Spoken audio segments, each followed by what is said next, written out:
Бүгін сценарий бойынша күріш каша сүтті. Енді бұл біреулер айтып жатыр, бұл күріште мышьяк болады, кез келген күріште. Сондықтан бұны суға сап қою керек деп жатыр. Міне жуып тазалап 3-4 рет суға салдық. Енді қазір бұны жарты сағат күтуіміз керек. Ішіндегі мышьяк кетеді екенміш. Әлеуметтік желіден көрдік. 20 минут тұрды күрішіміз. Сәл ісіңкірепті, көрдіңіздер ма? Көтеріліп сәл. Қазір бұны қайнап тұрған суға салуымыз керек.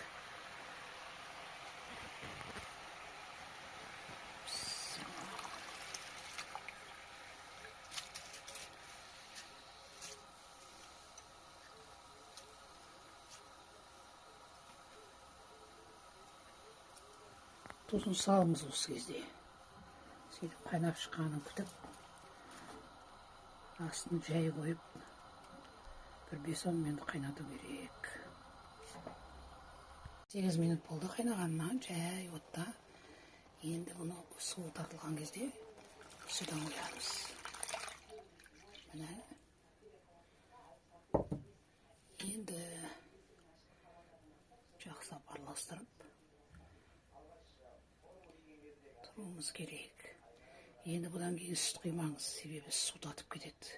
Су құймаңыз, су татып кетеді. Судан құйыңыздағы, сосын араластырып бірінші қайнағанға дейін қатты отта, содан кейін жай отта пісіреміз. Міне қайнап шығып жатыр. Оқтан жай қойыңыз. Бір айта кетерлігі, анау ұзын-ұзын күріштер болмайды бұған. Оған Қызылорданың күрішін алу керек, ең дауасы. Міне енді отын астын жай қойып қайнату керек. Міне қайнап отқанына 10 минуттай уақыт өтті.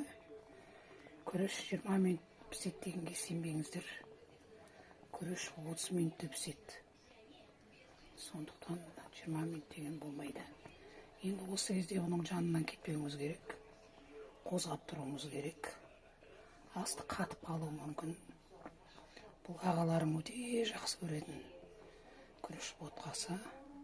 Ағаларымның заказымен, тапсырмасымен жасап жатырман. Енді міне қозғап тұрыңыз. Байқаңыз, егер сүт азайып қалса, сүт құюыңыз керек болады. Бірақ су құймаңыз. Су татып кетеді. Міне сүт тартылып барғасын, тағы да сүт құйдым.